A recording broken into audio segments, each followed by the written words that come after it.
Welcome back to my page marriage kitchen and blog. এখন রান্না হবে মুরগির কালো ভাজি। প্রথমে কড়াইয়ে সরিষার তেল দিয়ে দিলাম, এরপর গরম করে তেল মুরগিগুলো ওই তেলে দিয়ে দিচ্ছি। অবশ্যই কড়া গরম করে নিতে হবে।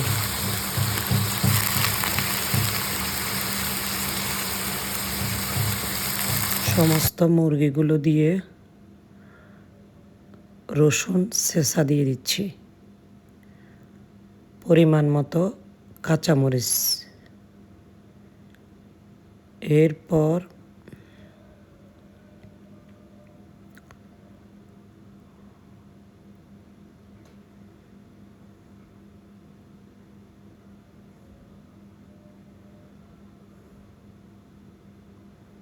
জিরা ধনিয়ার গুঁড়ো,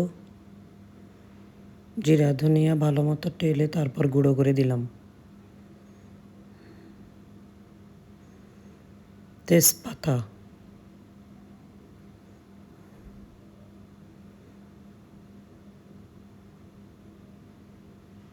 নর্মাল জিরা ধনিয়ার গুঁড়ো, এখানে আমি কোনো গুঁড়ো মরিচ গুঁড়ো হলুদ ইউজ করিনি। তেজপাতা, এলাচ, দারচিনি দিয়ে দিলাম, আদা ছেঁচা পাটায় ছেঁচে নিলাম।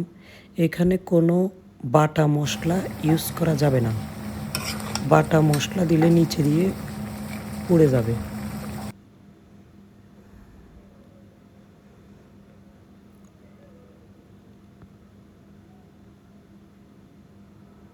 কড়াইয়ে লেগে না যায় নেড়ে দিলাম একটু।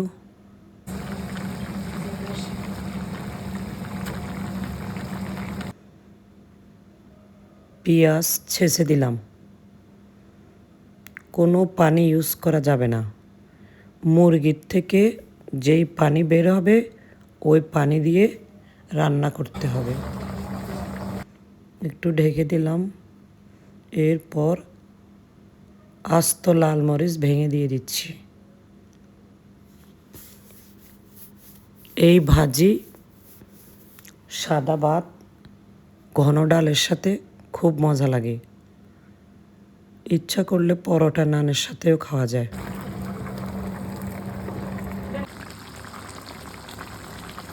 আলু দেওয়ার পরে মুরগির থেকে প্রচুর পানি বের হলো, এই পানি দিয়ে মুরগি সিদ্ধ হয়ে যাবে।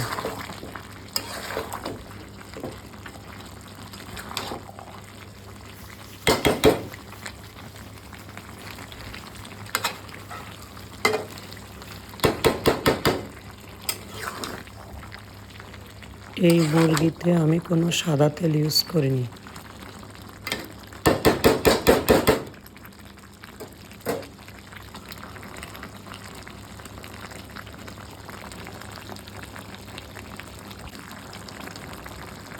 এরপর আমি গুঁড়া মশলা দিয়ে দিলাম গরম।